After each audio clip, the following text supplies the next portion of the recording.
आला साहेब या. अरे तुला जरा तरी लाज वाटते का रे? गेली 2 वर्ष तुझ्या कॉलेजची फी भरतोय मी आणि तुझी ही हालत आहे. विजया तू तर गप बस.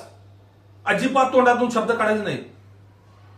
तुझ्या हे सगळ्या लाडामुळे हे सगळं झालंय. बिघडलं या. अगं किती वेळा मी तुला सांगितलंय हे जे एवढे लाड करत जाऊ नको. पण नाही, माझी कुठली गोष्ट तुला नीट सरळ ऐकू आली? कधी माझ्या गोष्टीला महत्व दिलंयस? चुप. तोंडातून आवाज काढायचा नाही आता. तुला दर महिन्याला कपडे पाहिजेत नवीन, हा? गाडी पाहिजे, गाडीत घालायला पेट्रोल पाहिजे, पोरांच्या बरोबर फिरायला पाहिजे, त्या नाक्यावर बसून सिगरेट ओढायला पाहिजे तुला. अरे ते परवा पाटील काकांनी मला काय सांगितलं माहितीये? अगं हा कुठल्या तरी मुलीला घेऊन बाईकवरनं फिरत होता.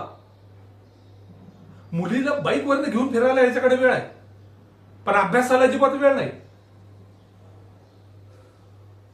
एक लक्षात ठेवायचं, एकदाच सांगतो, शेवटचं सांगतोय. यावेळी जर का तू पास झाला नाहीस तर सरळ त्या सावंत काकांच्या गॅरेजमध्ये कामाला जायचं. आलं लक्षात? ग बसायचं. ग बस नाही तर एक सन्न करून तुला पहिला वाजवी, मग त्याला वाजवी. नाही का आता?